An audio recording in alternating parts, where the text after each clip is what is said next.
My name never made the slides. Not once.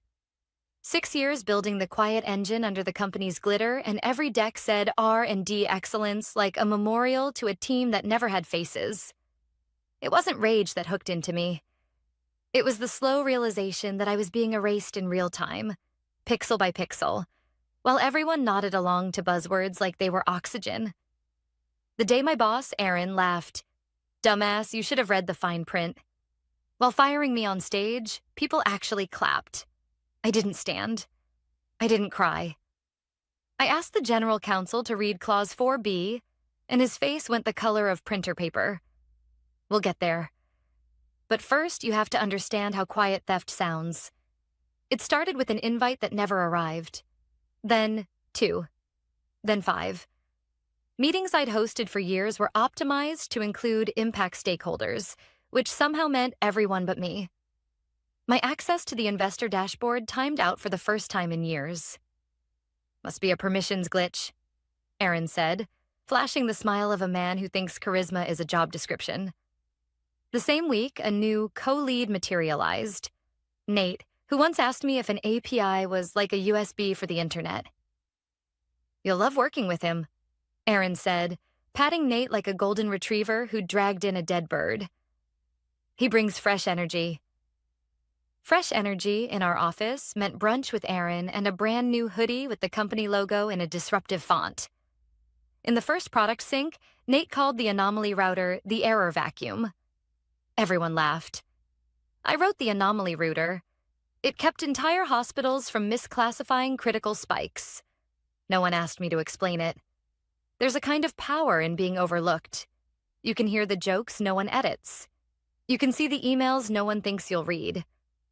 On the way back from a culture council, I heard Aaron tell legal over sparkling water, "We need a symbolic change before the shareholder meeting. A clean narrative, torch passing. Preferably with applause." I didn't pause. I didn't slam doors. I asked legal to pull my file so I could update my estate planning. Estate planning. Such a polite phrase for sharpening knives. I'd negotiated hard in the chaos of our 2019 pivot, when everyone was begging to have their underwater options repriced. People skimmed. I annotated. People rushed. I stayed late. People said, "We'll fix the language later." I insisted on fixing the language now. That's when I tucked a sentence into a bland section with a blander title. Section 4, B, 4 characters and a letter that would one day move mountains. Meanwhile, the PR parade got louder. Aaron posed with clients in front of diagrams I built. Nate demoed my pipeline with the confidence of a man who believes the save button writes the code. I didn't fight the current. I swam under it. I cataloged everything. Git logs with my handle on every core commit. Review notes in Confluence with my initials stamped like fingerprints. Patent drafts with my name first among inventors. Not vanity. Insurance. Corporate warfare isn't fought with feelings. It's fought with paper. Paper decides who gets a farewell cupcake and who gets the company, whether they know it or not. When the first rumor hit my inbox, "Leadership changes at the summit, brace for impact," I wasn't surprised. I was ready. I visited Ray in legal with a coffee and a smile, said I was just clarifying a clause for my attorney. Ray's the gentle kind of GC, the kind who tries not to look bored when people misuse the word indemnify. He opened the PDF. I watched his eyes travel down the paragraph I'd highlighted long ago. He didn't flinch. "Still in effect," he said. "Unusual, but approved." I nodded like he'd told me the weather. Unusual, approved. 2 words that fit in a single breath and could gut evaluation. The next all hands featured a montage. Our logo pirouetting over stock footage of city skylines, slow-motion handshakes, the word agility in a font that looked expensive. Aaron narrated about leaning in and leveling up, which apparently meant I wasn't invited to leadership stand-ups anymore. Nate DM'd me. "Thinking we should rebrand the anomaly stack as Nate AI? Thoughts?" I typed back, "Love it. Make sure to list all contributors." He sent a rocket emoji. I saved the screenshot in a folder named Documentation. Yes, really. I didn't march into HR. HR writes the epilogue. I write the plot. Quietly, I exported every document I had authored, just my work, nothing more, into a neatly labeled archive. I didn't need a crowbar. I needed receipts. I backed up the design schematics, the data maps, the fallback logic, everything I had materially contributed to.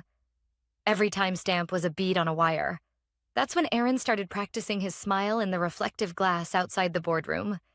He loves to wink when he lies. "We're going to honor legacies," he told the camera crew. "We're building the next era." He didn't say my name. He never did. If you don't write your own record, someone will write you out of it. The night before the summit, I stood in my kitchen and practiced 2 sentences. Not a speech. Speeches beg for validation. Sentences close doors. I timed the breath between them. Calm, not dramatic. Precision, not performance. I wasn't preparing to be brave. I was preparing to be inevitable. They thought applause could erase signatures. They mistook silence for surrender. They never checked the fine print. And the fine print had my name on it. The ballroom smelled like burnt coffee and money. Rows of chairs lined up in perfect symmetry. Shareholders in suits too tight for their waistlines, shifting papers and checking phones. Behind the stage, screens looped the same 3 words in corporate blue. Elevate, innovate, accelerate. It was theater, nothing more. And Aaron, my boss, self-declared visionary, was the star. I sat halfway back, not because they'd assigned me there, but because no one had assigned me anywhere. My name wasn't in the program. My badge didn't list a title, just staff. A convenient way of pretending the person who'd built the foundation of the company didn't exist at all. The lights dimmed. The music swelled. Some royalty-free anthem meant to inspire courage in the face of spreadsheets. Then Aaron stepped onto the stage, sleeves rolled up, tie loosened just enough to look approachable. He had perfected this image. Part Silicon Valley disruptor, part motivational speaker. He grinned into the spotlight like it belonged to him. "Today is about the future," he said, voice amplified to the ceiling. "A future powered by agility, vision, and bold leadership." I watched his hands gesture like he was shaping the air into profit. He had never written a line of code, never designed a protocol, never sat in the office past 7 o'clock fixing what junior engineers broke. But he was the one standing up there, selling my architecture like it was his. He launched into the pitch. Graphs appeared on the giant screens. Exponential growth curves, revenue forecasts, testimonials. The audience clapped at each pause, trained like seals. Then came the moment. His smile widened, and his voice dropped into what he thought was gravitas. "Every new chapter requires us to honor the past while embracing change. And today, we make that change." He turned toward me, hand extended like he was a king offering mercy. "We are saying farewell to one of our longest-serving contributors. Sarah, please stand." The spotlight swung. 100 eyes turned. Some sympathetic, most indifferent. A few confused. They hadn't realized I was still here. The applause started polite, then picked up as a few employees forced it louder. I stayed seated. Aaron chuckled, leaning into the microphone. "Come on, Sarah, stand and take a bow. You've done well, but it's time to let the next generation lead. Don't worry, we'll carry your legacy forward." Then he said it. "Dumbass, you should have read the fine print." He thought it was clever. A joke. The crowd laughed nervously, unsure if they were supposed to. My chair didn't move. My hands stayed folded in my lap. I looked up, calm, steady. "Before I go," I said, my voice cutting through the room without effort, "may I ask legal to read Section 4B of my employment agreement into the record?" The silence that followed wasn't heavy. It was absolute. Ray, the general counsel, sat in the front row, already pale from too much stage lighting. His brow furrowed. He opened his laptop with slow fingers. The applause had died mid-clap. Aaron shifted on stage, caught off guard. This isn't the time, Sarah, he said, laughing thinly. We're celebrating. Let's not drag contracts into this, I repeated myself. Not louder, not sharper, just final. Section 4B, it's one paragraph. Please read it. Ray cleared his throat. His voice, usually soft, echoed against the microphones. Section 4. B. Upon termination without cause, all intellectual property authored or materially contributed to by the employee shall revert to said employee, including but not limited to source code, technical diagrams, design schematics, and related documentation. Murmurs rippled through the room like a spark across dry leaves. A coffee cup slipped from someone's hand and hit the carpet with a dull thud. Aaron laughed again, but the sound cracked at the edges. This is nonsense. It's symbolic. Legal boilerplate. Ray's eyes stayed glued to his screen. He scrolled, lips pressed thin. It's signed, he said finally, voice quiet but carrying.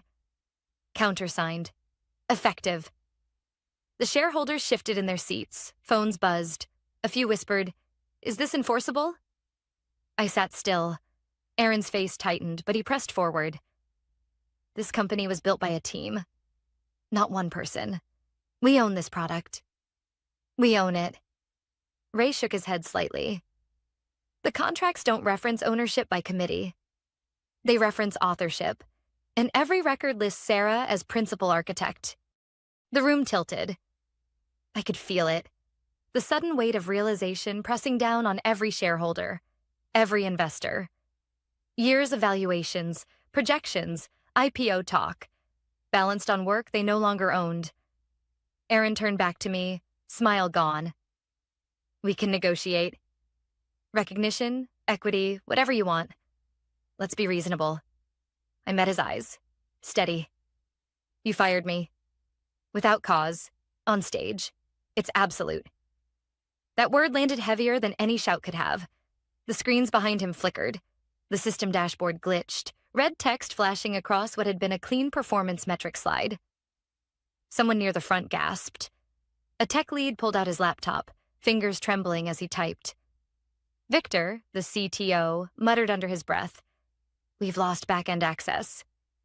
Then, louder, to no one in particular, she revoked the tokens. Jesus Christ. The murmurs grew into chaos. Investors stood, calling lawyers. Someone whispered, SEC implications. Another said, material IP loss. The sound of panic is unmistakable. Papers shuffling, chairs scraping, voices overlapping. I didn't move. I didn't smile. I didn't need to. I had already won. Aaron gripped the microphone like it might anchor him, but his voice cracked. This isn't final. We'll fix it. We'll challenge it in court. Ray finally looked up, his face drained. It's final. She owns it. The applause was gone. The spotlight still burned, but the stage belonged to me now, without me even leaving my chair. The noise didn't end so much as it thinned out, like oxygen leaving a room. People were still talking, but softer, almost careful, as if the microphones could turn on them next. I stayed seated until the lights brightened, and the stage manager started whispering into a headset like a person trying to hold back a leak with her hands. Then I stood, picked up my bag, and walked toward the side aisle. A few engineers moved aside before I reached them. Not out of respect, out of uncertainty. I used to be the person they messaged at 1:13 a.m. when production threw a tantrum. Now, they didn't know if saying hi to me counted as taking a side. I didn't help them. I just nodded and kept moving. Near the exit, I passed Victor, our CTO, hunched over a laptop balanced on a stack of investor packets. He didn't look up. His fingers were frantic, then still, then frantic again. We're freezing all use of her authored components until we understand exposure. Someone from legal said over his shoulder. Do not deploy. Do not present. Do not demo. Victor swallowed. The screen reflected in his glasses made his eyes look like alarm lights. Outside the ballroom, the hallway felt colder. The hotel had overcorrected the temperature. a predictable decision in a building where the carpets cost more than most cars. Two board members stood by a potted plant, whispering with an urgency that made the leaves tremble. One said injunction, the other said valuation. Both said, "How did we miss this?" without moving their mouths. Ray found me near the elevators. His tie was crooked. He looked like a man who had read a sentence he wished he'd never learned to pronounce. "Sarah," he said, careful, almost gentle. "I need to confirm a few things." "Of course," I said, "but not here." We stepped into a small conference room with a table that tried to look handcrafted. He closed the door, sat, opened his laptop like it might bite him. "You negotiated 4B during the 2019 restructuring," he said. "No amendments, no carve-outs, no superseding terms. Correct?" "Correct. Your authorship is documented. Commits, design docs, filing drafts, the works." "Yes." He nodded once as if that settled gravity. "I've advised the executive team to suspend use of anything you authored until we secure a licensing arrangement. Short term, that means taking product offline. Long term, it means we talk. Today isn't good," I said. "You terminated me without cause. That triggers the reversion. Any use now is infringement." He rubbed his forehead. "I know." "You'll also want to notify partners," I added. "Their integrations reference my modules. Better they hear from you than from a cease and desist."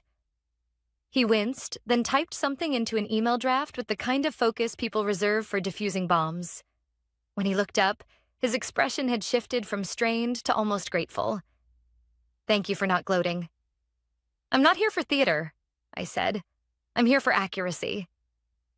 He nodded again. "I'll prepare a proposal." "We'll be in touch." We stood. He offered a hand, then thought better of it, then offered it anyway. I shook it briefly and left. In the lobby, I sat on the edge of a marble planter and opened my phone. Messages had stacked up in messy layers. A former lead pinged me 3 words. "Holy. Absolute. Legend." I didn't answer. A junior engineer I'd mentored wrote, "Are we out of jobs?" I replied, "Not if your leadership makes adult decisions." She sent back a single tear emoji, then, "Thank you." I muted the thread. I ordered a car. While I waited, I looked up at the hotel's glass facade. The reflection threw back a version of the city that looked clean and orderly. It wasn't. Nothing real is. That's the lie that gets people to sign whatever is handed to them. That's the lie that kept my name off slides and my work under other people's voices. In the car, the driver asked if I'd been at the conference. I said yes. He asked if it went well. I said, "It ended, honestly." He laughed like I'd made a joke and focused on merging. At home, I changed out of the dress I'd chosen because it had pockets deep enough to hold a USB drive. I made tea.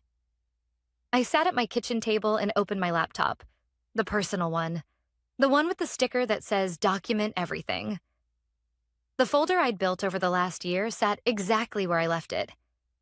Timestamps, drafts, commit hashes, review threads, PDF exports, receipts, all of them. The kind that doesn't get louder when you shout, just heavier when you look. An email slid in from an investor I barely knew, a man who always managed to be near cameras. "If you're taking meetings," he wrote, "we'd love to talk." I archived it. Another from a hospital vendor. "We rely on your anomaly router for our nightly batch. Should we pause?" I wrote back. "Contact your legal. Request assurance of licensed use. If they don't have it, pause." It wasn't revenge. It was responsible. Then Aaron called. His name lit the screen with a familiarity that felt like an allergy flare. I let it ring out. He called again. On the 3rd try, I picked up. "Sarah," he said, breathless, "we can fix this." I said some things I shouldn't. "You fired me in public." I misspoke. "We're prepared to offer recognition. A bonus, maybe a title." "You can't buy back authorship." I said, "You can license it." or you can stop using it. You'll kill the company, he said, and the mask fell just enough for the fear to show. Think about the team. I am thinking about them. They deserve leadership that reads. He exhaled, long and loud, like a man trying to blow out a fire with hope. Our PR is drafting a statement. Can we say you're moving on amicably? You can say whatever you want, I said, but say it with a license agreement attached. He was quiet for a moment. Then he said, Small. I didn't think you'd actually do it. I wrote it down so I wouldn't have to. After we hung up, I sent one email, a short plain note to Ray. Subject line, next steps, 3 sentences. I listed a timeline for a temporary license, the rate for an interim period, and a reminder that continued use without agreement would require me to protect my rights. No threats, just terms. I closed the laptop and let the kettle whistle itself out. In the quiet, I finally felt tired. Not triumphant, not vindicated. Tired. 6 years had condensed into a single paragraph and the discipline to say it out loud. People call that courage. It isn't. It's paperwork. The morning after the shareholder summit, my inbox looked like a crime scene. Dozens of unread emails, half of them flagged urgent, the other half full of words like clarification, licensing, and exposure. I brewed coffee strong enough to sting my eyes and opened the first one. It was from a hospital client. Our integration is throwing errors. Legal says we can't deploy until contracts are cleared. We need guidance. I read it twice, then close the laptop. That was the new reality. Everything waited on me. For years, I was told my work was invisible, replaceable, the scaffolding no one noticed. Now, that scaffolding was missing, and the building leaned without it. My phone buzzed. A message from Maya, one of the engineers I'd mentored when she was fresh out of college. They're panicking. Half the team is locked out of systems. Can you talk? I typed back, I can't step in. You know why, but you'll be okay. You always were. Her reply was instant. Not without you. I let the screen go dark. I couldn't fix everything for them. That was the hardest part. Reminding myself that protecting my work didn't mean carrying the company on my back anymore. Around noon, Ray, the general counsel, called. His tone was steady, professional, but edged with exhaustion. Sarah, we need to move fast. The board wants a licensing proposal on their desks by tomorrow morning. If we don't, they'll consider an injunction, and I'd rather not waste months in litigation. Can you meet? I agreed, but only on neutral ground. A cafe downtown with unreliable Wi-Fi and strong espresso. When I arrived, he was already there, tie loosened, laptop open but untouched. He looked up like a man hoping for mercy. Thank you for coming, he said. I'm not here to fight, I replied, sitting down. But I'm not here to give anything away either. He nodded. We're clear on ownership. You negotiated it, you documented it, and the board confirmed it last night. No one's contesting that. But we need terms. I slid a folder across the table. Paper, not digital. Short-term license for critical clients. 90 days. After that, renegotiation or rebuild from scratch.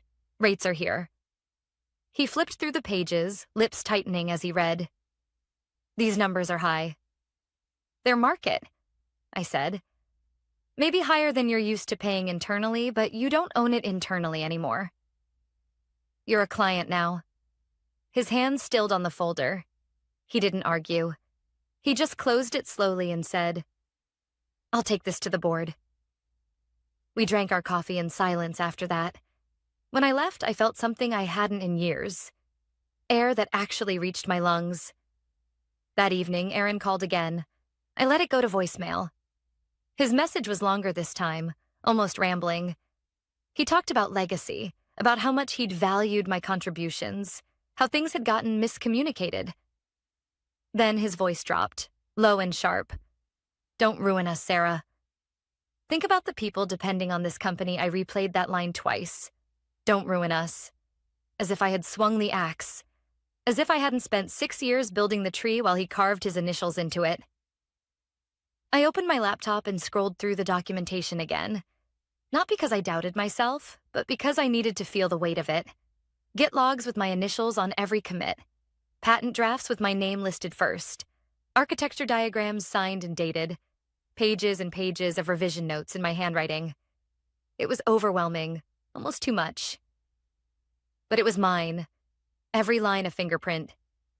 The next day, the board met me in a small conference room at their downtown office. No cameras, no applause, no stage lights. Just a long table, a row of tired faces, and Ray at the end with my folder. One of the older board members cleared his throat. "Sarah, we've reviewed your proposal. 90 days at these rates is disruptive. But litigation is worse. We're prepared to accept Aaron was there too, sitting stiffly at the far end. He didn't speak until the papers were signed. Then he leaned forward, voice quiet enough that only I could hear. You'll regret this. Burning bridges never ends well.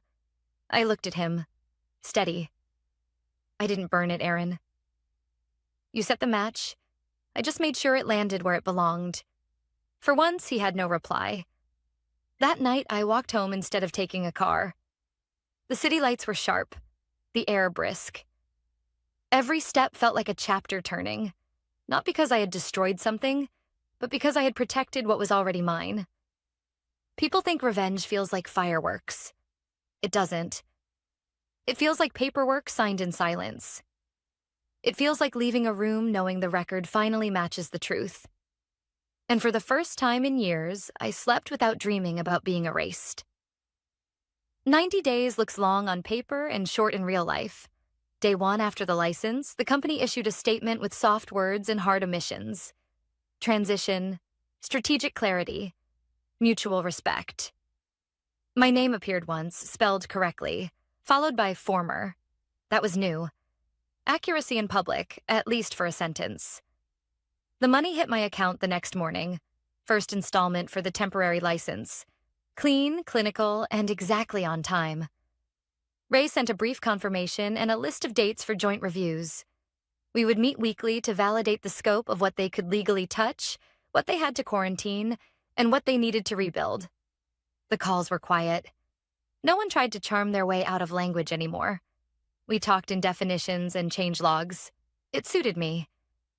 Inside the company, the visible fallout wasn't fireworks. It was smaller. The product page quietly updated to limited availability. The press tour postponed. A roadmap slide with the word re-architecture where next gen used to be.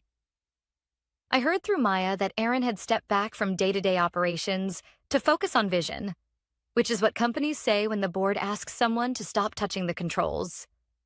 Victor stayed. He was too entangled to be replaced quickly. The team split into two groups. One to keep the licensed components running for critical clients, another to start a parallel stack that didn't use any of my work. They called it Greenfield. It was really brownfield with better lighting. Maya texted me after her first week on the rebuild. It's slower than anyone admits. But it's clean.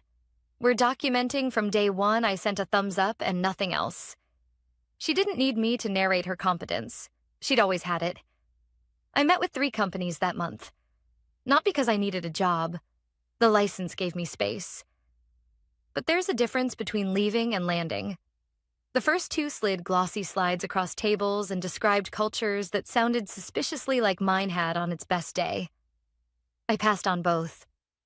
The third invited me to a conference room with no pitch deck and asked practical questions.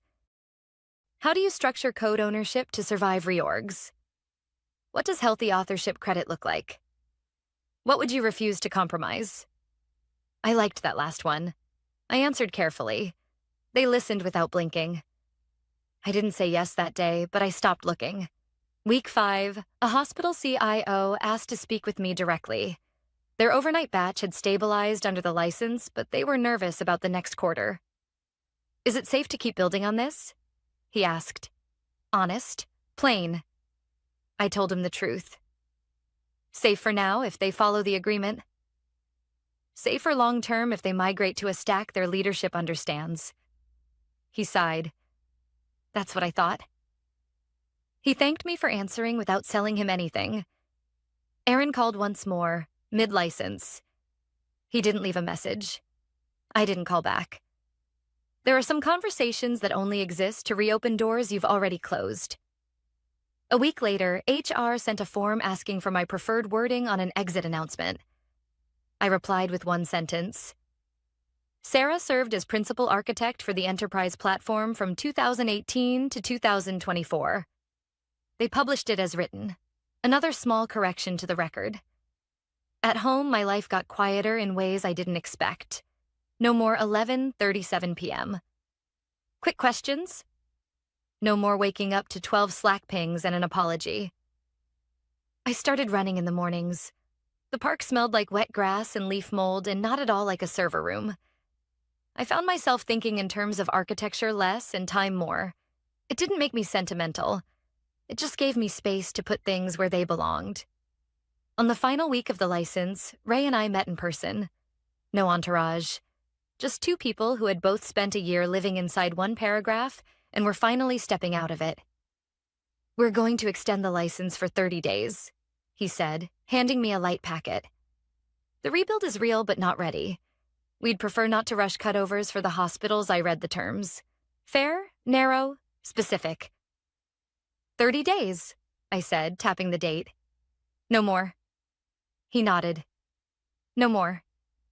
He hesitated at the door. For what it's worth, Sarah, this changed how we draft employment agreements, how we read them too. It should, I said. That's the whole point. He smiled without showing teeth and left. I signed the extension and walked 3 blocks to the office of the third company, the one that asked about refusal points. They hadn't decorated the lobby to look like the internet. No neon verbs on walls. Just books, real ones, and a pot of coffee that tasted like someone cared. The VP of product met me at the door and didn't pretend we'd always known each other. We've been building slowly, he said, on purpose. We want ownership to mean responsibility, not possession. What would my title be? I asked. Name it, he said, then write what it means. I took a breath and named something small on purpose. Principal engineer.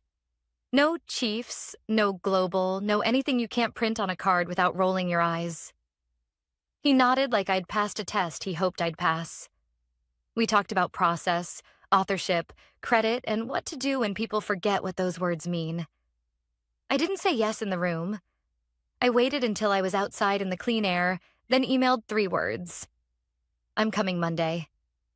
The license ended exactly 30 days later. The company cut over clients to their new stack. It was slower at first, and it didn't have the features I'd polished into muscle memory. But it was theirs, and they could say that honestly. Maya sent me a photo of her team eating bad cake in a good mood. The caption, no more borrowed parts. I wished them well and meant it. If there's a lesson to drag into the light, it's not that fine print saves you, or that the law will always be fair, or that a single clause can fix a broken culture.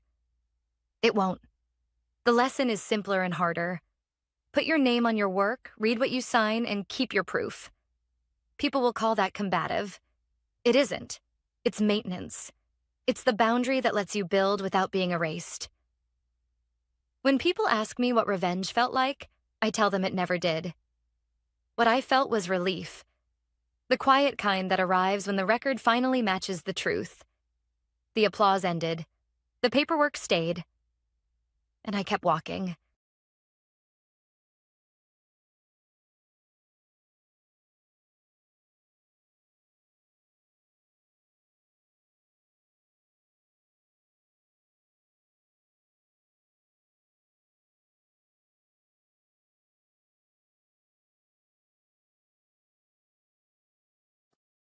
They say every company has a smell that tells the truth before the numbers do. Ours was a cocktail of burnt coffee, carpet cleaner, and stale ambition. The kind that coats your throat and makes even good people speak in bullet points. I'd spent 8 years breathing it in. Not as a martyr. As the person who made sure the lights stayed on when the pitch decks got brave. My name is Lauren. If you ever used our platform and it didn't collapse during a holiday surge, that was me. If a client insisted they discovered a bug at 10:07 p.m. on a Saturday and it magically vanished by 10:21, me again. I was the person who knew where the real bodies were buried. Not in HR, but in the handoffs, the silent cues, the fragile places where vision meets cron jobs and fails quietly unless someone loves it enough to check the logs. I was not loved. I was tolerated. Like a fire door you only notice during a drill. The trouble arrived wearing a slim-fit suit and a new last name. Evan married into power and decided it fit him. Overnight, he became VP of Transformation, which in practical terms meant he renamed Slack channels, added emojis to roadmaps, and held meetings about meetings. He called our on-prem Dusty, our billing workflows Grandma Code, and our clients Replaceable. He called me Laura twice. I corrected him once. Here's the thing I learned. When insecurity is dressed in status, it gets loud. It starts brainstorming in verbs it can't define. It hires consultants to diagram the exact bridges it will soon burn, and if that fails, it invents urgency. The calendar invite landed at 3:41 p.m. No subject line beyond quick sync, HR, no agenda, no context. Dispatches like that don't come with questions. They come with choreography. I closed the ticket I was triaging, pushed my chair back, and took the long way around the floor. People looked busy the way people do when they're afraid to make eye contact. The office plants had more water than our runbooks. Inside the HR glass box, Evan sat on the table's edge like he owned gravity. His tie was loosened just enough to suggest he had somewhere more important to be. Probably a mirror. Beside him, our HR manager, Sonia, held a branded folder like a priest with a pamphlet. "Lauren," he said, finally getting it right. "Let's keep this efficient." That word, efficient. It's what you say when you're about to ruin someone's week and you want to sound like a spreadsheet. "We're restructuring," he continued, flashing teeth that never learned discretion. "The company is moving in a bold direction, and some legacy roles no longer map to the future." Legacy. I've learned that in corporate dialect, legacy can mean history, stability, and the very backbone funding your bold direction. But today, it meant me. Sonia slid the folder toward me. I didn't open it. You don't need to read the last page of a book if you've already survived the plot in other languages. "We truly appreciate your service," she said softly.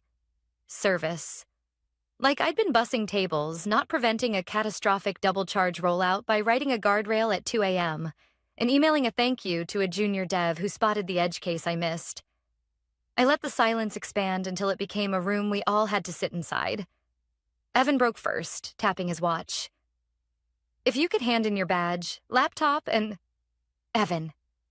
I set the badge on the table, face up, the way you leave a key on a kitchen counter when you know you're not coming back. "Congratulations, you're terminated," is how you wanted this to sound, right? Clean, final, victorious. He blinked, confused, like a dog hearing its name in a different accent.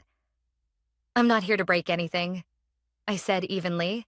"I'm done fixing the things you broke." He smirked, reflex more than thought. "We'll be fine. We have a migration plan." Of course they did. It was a Canva flowchart that looked excellent at 300% zoom and dissolved on contact with reality. The plan assumed authentication would behave like a brochure. It assumed our invoices would reconcile across environments through sheer charisma. It assumed that the person who'd been manually stitching together bad decisions with careful scripts would always be there to stitch. "I've spent years documenting what could be documented," I said. "But there are things you only learn by waking up at 4 a.m. to listen to a system breathe. You can't outsource heartbeat." Sonia's eyes flicked to me. Human. Worried. I liked her in that moment. Not because she could stop anything, but because she knew she couldn't and still wished she could. I stood, folding the severance letter without looking at it. "You have exactly 10 minutes before the system fails," I said, calm, like reporting tomorrow's weather. "Say hi from me to your father-in-law and wish him luck." Evan's smile stalled. "Excuse me?" 10 minutes, I repeated. Not because I pulled a plug. Because I stopped holding one. The patching runs that kept your shiny experiments from corrupting billing? Mine. The fallbacks that caught the API when you turned off the old endpoint before turning on the new one? Mine. The compliance alarms you silenced last quarter because they were negative energy? They were warning you, not me. He glanced at Sonia, then at the badge. I watched the math crawl across his face. Arrogance is fast. Comprehension is slower. Panic, though, that one sprints. This is a threat? He tried. It's a reminder, I said. Gravity works whether you believe in it or not. For a heartbeat, nobody moved. The office hum pressed in, the printer clicking, a distant laugh that didn't know better yet. The AC pushing cold air onto cold shoulders. I slid the laptop across the table, turned toward the door, then paused. Document everything from here, I told Sonia, not him. Save your emails to your personal account. If anyone tells you not to, write that down too. Then I walked out through a maze of brand new motivational posters. Dream in iterations, speed loves courage, we are our metrics, and thought about the difference between noise and signal. I didn't raise my voice. I didn't slam a door. I took the stairs. On the landing between floors, my phone buzzed once. An automated ping I'd forgotten to disable. The last orphaned echo of my midnight caretaking. I watched it fade. 10 minutes isn't a long time unless you know exactly what starts gasping at 9. When you've been the invisible glue for years, you develop an instinct for the moment it starts to peel. It doesn't come with alarms or fireworks. It's smaller, like the flick of a dying light bulb, a whisper in the logs that only you hear. That's what I carried with me as I left the glass box. Badge surrendered, laptop sliding out of my hands like a body I didn't need to resuscitate anymore. I didn't head straight home. I walked 2 blocks to a coffee shop with peeling paint on the walls and tables too close together, the kind of place where no one cares if you sit for hours nursing a cup. I ordered black coffee I knew would taste burnt and a blueberry muffin I had no appetite for. My hands weren't shaking, but my chest buzzed with that low hum of adrenaline, the kind that feels like a secret trying to crawl out of your ribs. From the window, I could see the mirrored side of our office building. 15th floor. The same row of blinds I'd stared at for years during late nights when only the vending machine and I kept vigil. Now, I sat outside the glass box, watching. For the first time in nearly a decade, I didn't owe it my heartbeat. I told Evan he had 10 minutes. That wasn't melodrama.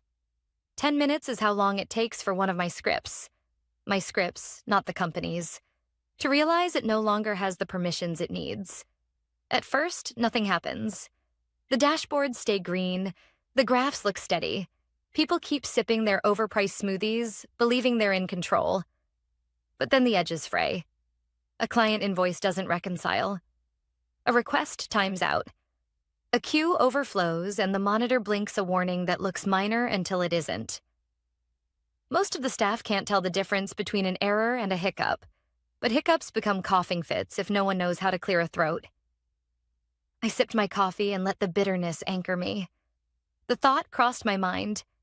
Should I have left a trail? A set of instructions tucked in a shared folder? An anonymous email to the 2 junior engineers I trusted, the ones who actually asked questions instead of nodding like bobbleheads during meetings? But then I remembered Evan's smirk. The way he tapped his watch like my career was just a stopwatch to burn through. The way he said legacy as if it were rot instead of roots. I had given this company 8 years of my life. Not just time, but pieces of myself. Sleepless nights, missed dinners, birthdays where I muted family calls because a server migration couldn't wait. And for what? To be dismissed in a glass room by a son-in-law who thought Canva slides counted as innovation. Number, I owed them nothing. The first sign arrived quicker than expected. An email bounced, then 2, then a dozen. I refreshed the news feed and saw a vendor post on LinkedIn. Due to technical issues with our partner system, fulfillment operations are temporarily paused. That word, temporarily, was corporate code for, we have no idea what's happening. My phone buzzed. First, it was Sandra from finance. Hey, Lauren, super weird question. Do you happen to have a copy of the Q3 reconciliation tool? Nothing's syncing. Then Darren from procurement. Lauren, are you online? We're locked out of the vendor logs. Aspen is panicking. And finally, Anna, the CEO's assistant, who once snuck me soup when I worked through the flu. I know you're gone. I respect that. But please, where are the system backups stored? I stared at the messages, thumb hovering. The temptation to reply was sharp, electric, but I didn't touch a thing. Not yet. Instead, I opened the internal status page on my tablet. The usual neat rows of green check marks were bleeding into red and yellow. A note had appeared at the top, probably written by some poor intern. We are currently experiencing a temporary disruption in service across multiple systems. Please bear with us as we resolve the issue. Patience. That made me laugh into my coffee.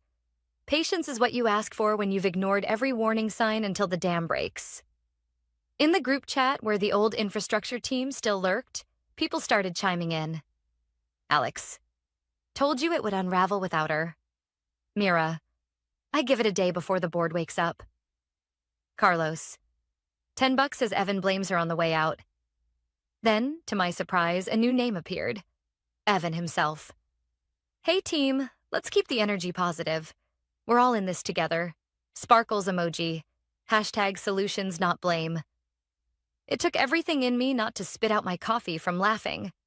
I could picture him in that sterile conference room, sweating through his shirt, trying to paste over a crisis with emojis. Meanwhile, systems I had nursed like fragile children were collapsing in slow motion. This wasn't sabotage. That's the part no one understood yet. I hadn't broken anything. I had simply stopped fixing what they never respected enough to learn. And maybe that was the most dangerous revenge of all. Not the noise of destruction, but the silence of absence. I leaned back in my chair, phone buzzing against the table, and felt the city move outside the cafe window. 10 minutes had passed. The real countdown had just begun. There's a difference between causing a fire and walking out of a building where you've been the sprinkler for years. I kept repeating that as the messages stacked up on my phone like hail. I didn't owe Evan a bucket. I didn't owe the company my lungs. But there were people inside I cared about. Quiet workhorses who never made the slide decks. That complicated things. Darren pinged again. We can't access the vendor hooks. Is there a fallback? Sandra followed. Payroll preview shows duplicates. If this posts, we're in trouble. Anna. The CEO wants to know if there are backups off-site. He's asking specifically about legacy fallbacks. Legacy fallbacks. Funny. When I'd created that folder 2 years ago, Evan called it paranoid redundancy. I called it not letting people lose mortgages because a vanity migration went sideways. I opened my personal archive, everything legal to keep. Emails I'd sent with warnings, screenshots of approvals, the signed addendum giving me ownership over the automation scripts I'd written off hours. I had the clause highlighted. My name, their counsel's signature. Evan's countersign, lopsided, like he was in a hurry. Receipts matter. Not to win arguments. Those are cheap. But to protect the people who did the work. I typed Anna back. Finally. There is an off-site backup of company data. Confluence page. Legacy fallbacks. Search within for Mirror Haven. Ask it to restore read-only access from the vault. It's company property. You're authorized. I did not mention my scripts. I did not send a zip. Boundaries are lines you draw before people try to move them.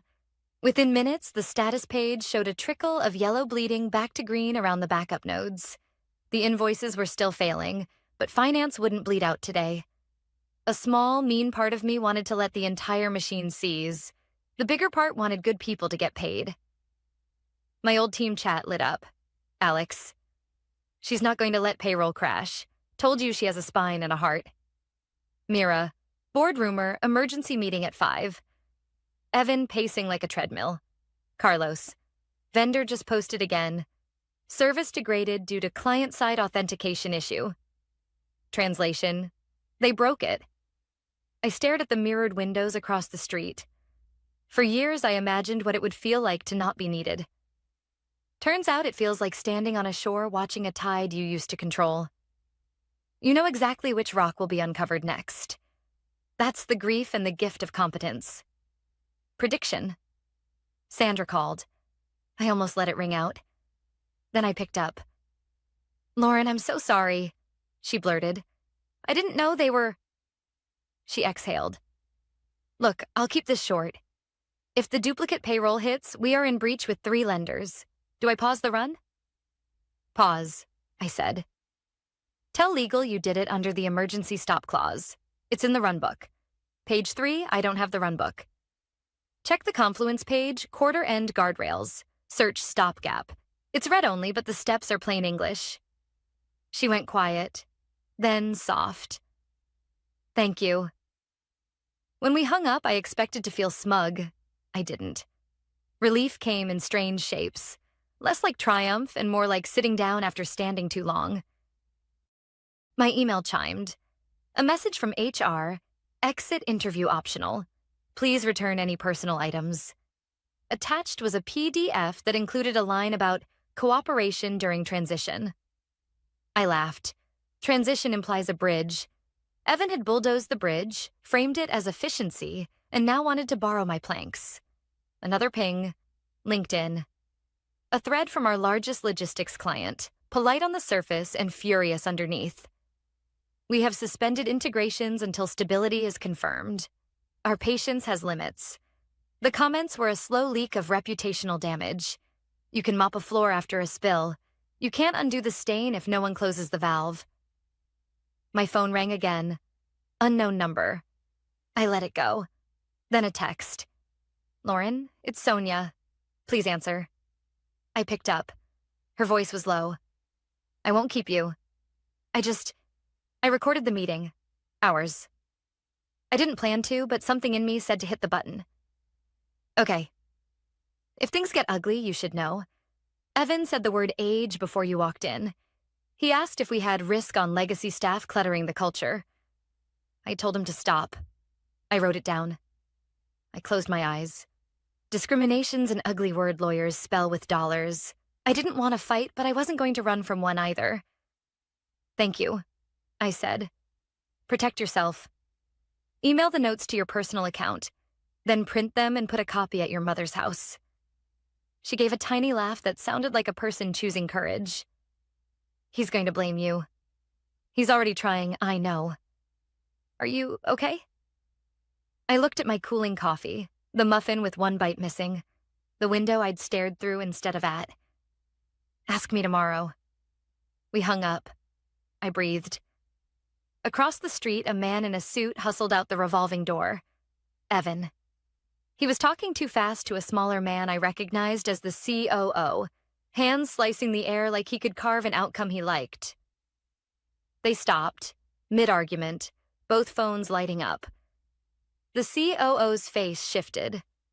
Anger, then something colder. Arithmetic. Evan pointed toward the building, toward the 15th floor, as if the glass could be persuaded. The COO didn't look. He turned and walked away. Another email arrived. From Board Liaison. The subject line, request for conversation. The body was 2 sentences. We'd appreciate a brief call today. Strictly confidential. Your perspective would be helpful. I didn't answer. Not yet. I opened a new document and started a list. The dates I'd warned them about license expirations, the time I wrote an emergency patch to prevent double billing, the screenshot of Evan approving the deprecation of a service without a fallback, the clause assigning my scripts to me. No adjectives, no heat, just facts, receipts. Then the screen lit up with a name I hadn't expected, the CEO, not a text, a call. I let it ring twice, 3 times, 4. On the 5th, I tapped accept and said nothing. Lauren, he began, voice careful. We seem to have a problem. I waited. Could you come in? He asked. Just for an hour. I looked at the building I had kept from drowning, watched a gull tilt in the wind above it, and thought about the one thing no one in there understood.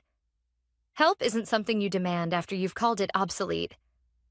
Why? I said, and let the words sit there like a mirror he had to look into. When the CEO called me that evening, I expected anger. What I got instead was something worse. Desperation disguised as charm. Lauren, he said, drawing out the syllables like we were old friends. We've always valued your contributions. I think we just had a miscommunication. Let's clear the air. Come in tomorrow. We'll make this right. Make this right. That phrase stuck like a splinter. You don't make things right after you've let someone be tossed aside like kitchen scraps. You don't erase a smirk in a glass box with a phone call dressed in politeness. I'll think about it, I told him, and hung up before he could rehearse the next line. That night I barely slept. Not from guilt, though it hovered around the edges, but from the flood of what-ifs. What if Sandra got blamed for pausing payroll? What if Sonia's recording got lost? What if Evan convinced the board that I'd sabotaged the company? Reputation doesn't always bend toward truth. Sometimes it bends toward whoever shouts first. By morning, the news had already spread beyond our walls. A trade site ran a small piece. Major disruptions at Eldridge Corp. Vendors report delays. No mention of me, but the subtext was loud enough for anyone who worked there to hear. I walked to the same cafe, ordered the same burnt coffee, and opened my tablet. My inbox looked like a storm surge. Subject lines screaming, urgent, critical, need your input. Most I ignored. But one caught my eye. From Sonia. Lauren, board meeting at 3. They've asked Evan to provide a timeline. He's blaming legacy scripts. I think they'll drag your name into it. Please protect yourself. Legacy scripts. My scripts. The ones explicitly signed over to me in black ink. I opened the folder again, checked the clause, reread the scanned page like it was a lifeline. Ownership wasn't just pride. It was my shield. By noon, another message landed. This one from the board liaison. If you are willing to speak, we'd prefer to hear directly. Off the record. Confidential. I sat with that for a long time, tracing the rim of my coffee cup. Part of me wanted to delete it, to let the building collapse under the weight of its arrogance. But another part, the part that stayed up through flu fevers and migraines patching their systems, wanted the truth recorded somewhere that mattered. So I wrote back. I'll join remotely. One condition, no Evan present. Minutes later, confirmation. Link provided. At 3:05, my screen flickered to a gallery of faces I'd only seen on holiday cards and glossy brochures. Suits, muted backgrounds, the kind of people who ask about culture while outsourcing it for half the price. Lauren, thank you for joining us, the chairwoman said. We want to understand what's happening. I didn't embellish. I didn't dramatize. I told them exactly what I had done and what I had stopped doing. How the backup nodes were still intact because I'd insisted on redundancy. How the payroll guardrails existed because I wrote them. How Evan's modernization cut through critical failovers with no plan. I screen shared the clause, the emails, the timestamps, dates, receipts. Silence followed. Not the awkward kind. More like the sound of people realizing their investment might not be what they thought. One board member finally spoke. Are you saying these disruptions are natural consequences? I'm saying, I answered, that if you fire the person holding up the scaffolding, you don't get to be surprised when the building groans. The chairwoman leaned forward. And your scripts? Those belong to you? Yes, by contract. Another pause. Then she nodded once, slowly like a gavel falling. That answers my questions. When the call ended, I didn't feel triumphant. I felt empty, like after running a marathon you didn't train for. I closed the laptop and pressed my palms to my eyes until the shapes turned white. Half an hour later, my phone buzzed again. Sonia. They cornered Evan, she whispered. The COO asked why he didn't check the contracts. He blamed you. The chair shut him down. Said, and I quote, she didn't sabotage us. She just stopped saving us. I exhaled, slow, measured. And Evan? He's rattled. but still strutting. He thinks his father-in-law will shield him. Maybe he was right. Nepotism is stubborn, but cracks spread faster than pride admits. That evening, I walked past the office building. The lobby was lit, but the 15th floor glowed dim, screens flickering like dying fireflies. Through the glass, I caught sight of Evan. Hands in the air, phone pressed to his ear, the posture of a man insisting reality was negotiable. I didn't wave. I didn't stop. The truth had already started speaking louder than me. The fallout didn't come like an explosion. It came like a leak. Slow, steady, impossible to plug once you notice the cracks. By the end of the week, Eldridge Corp wasn't just in crisis. It was unraveling. I didn't need to read headlines to know. My phone carried the evidence. Old teammates sending screenshots of dashboards blinking red, vendors demanding penalties, clients announcing temporary suspension of services on LinkedIn. What had once been polished silence now sounded like 1,000 alarms going off at once. And then there were the apologies. First, Sandra. A short message. "I'm sorry for not speaking up.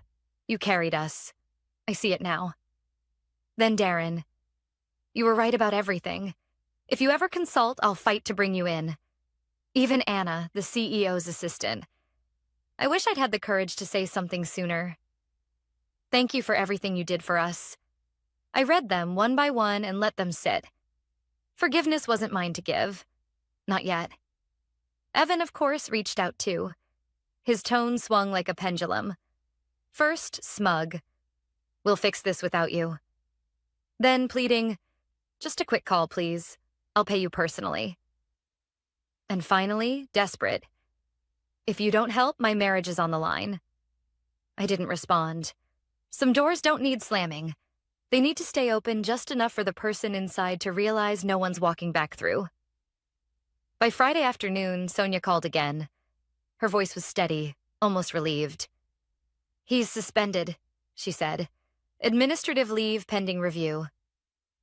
The board couldn't ignore the contracts, couldn't ignore your receipts. I closed my eyes, letting the words settle. And the CEO? Quiet. Too quiet. He knows this is bigger than his son-in-law. It should have felt like victory. Instead, it felt like watching a house you once built burn down, except you weren't the arsonist. You were just the one who stopped patching the holes in the roof. That night, an envelope slid under my apartment door. Thick, cream-colored, the kind law firms prefer. Inside, a subpoena. Shareholders versus Eldridge Corporation. My name wasn't in the defendant box. It was in the witness list. They wanted me to testify, to explain how one person had been holding the scaffolding while leadership ignored every warning sign. I sat with it for a long time. The temptation was there. Revenge in a courtroom, truth addressed in exhibits and cross-examinations. But I realized something else too. I didn't need to destroy them. They were doing that all on their own. My role wasn't fire, it was mirror. That weekend, I packed a small bag and drove north. No laptop, no charger. Just me, the open road, and a quiet I hadn't felt in years. At a roadside diner, I ordered pancakes and sat in a booth by the window. The waitress asked if I wanted coffee, and for once I said no. My hands didn't need caffeine to shake anymore. They were steady. The truth is, revenge hadn't been the goal. Peace had. For years, I'd been the invisible one. The fallback, the fail-safe, the person no one thanked until something broke. And when they finally called me legacy, they didn't realize they were right. I was legacy. I carried memory, continuity, the kind of knowledge you don't buy with consultants or Canva decks. But legacy doesn't mean obsolete.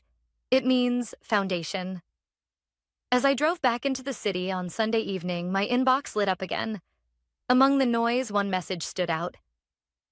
Subject line, consulting opportunity. A smaller competitor, Stratum Systems, had been circling me for years. They didn't send emojis or promises. Just one line. "We've always respected your work. Ready when you are." I smiled, not wide, but real. Respect. That's all I ever wanted. On Monday morning, while Eldridge scrambled through another all-hands emergency call, I signed Stratum's contract. 6 months, double the pay, half the stress. More importantly, no Evan, no nepotism, no buzzwords pretending to be strategy.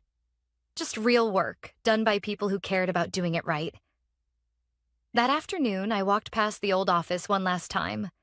The 15th floor was dark. A printed notice was taped to the glass. Visitor Wi-Fi. Welcome one. Same password it had always been. For years, I begged them to change it. They never did. I didn't laugh. I didn't sneer. I just kept walking, the city air cool against my face. People say revenge is best served cold. Maybe they're right. But I think the real prize is knowing you don't need revenge at all. Sometimes the most powerful thing you can do is stop carrying what was never yours to hold and let gravity finish the work. And me? I finally chose peace.